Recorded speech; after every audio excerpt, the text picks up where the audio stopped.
बुजुर्ग फरमाते मैंने दुआ मांगने का तरीका अपनी बीवी से सीखा। हजरत वो किस तरह? फरमाने लगे मेरी बीवी ने ना मुझे कोई काम बताया, कुछ पैसों की जरूरत के लिए कहा, तो मैंने उसे कहा कि भाई अभी मेरे पास नहीं है, कुछ दिनों में आते हैं तो मैं दे दूंगा।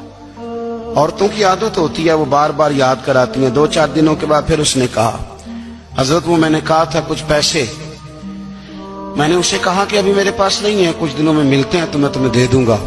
उसने कुछ दिनों के बाद फिर कहा हुजूर वो मैंने कुछ पैसे कहे थे। फरमाते मैंने डांट दिया, मैंने कहा कि क्या तू रोज मुझे शर्मिंदा करती है, कहा ना मेरे पास नहीं है, होंगे तो दे दूंगा, तू रोज याद कराती है।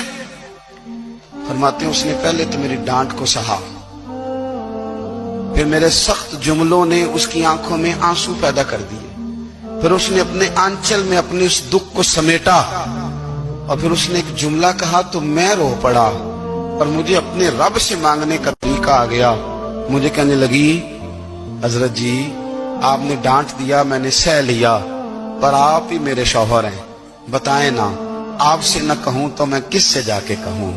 फरमाते हैं मैं रो पड़ा और मैं खुल के रोया और मैं तड़प के रोया और फिर मेरी सिसकियां बंद गईं।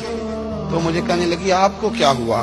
मैंने कहा मुझे भी दुआ मांगनी आ गई है। जब मैं उसे कहूंगा ना अल्लाह तू ही मेरा रब है, मैं तुझसे न कहूं तो मैं किससे जाके कहूं, मैं क्यों किसी बंदे से सवाल करूं, मैं क्यों किसी दुनियादार से कहूं, मैं तेरे बंदों का नेक बंदों का वसीला लेके तेरे महबूब की गुलामी लेके तेरी बारगाह में आया, तुझसे ना मांगूं तो किससे मांगूं। समझ आ गई है, जब मैं इस रंग में मांगूंगा तो तेरा रब मेरे ऊपर बड़ा ही फजल फरमाएगा।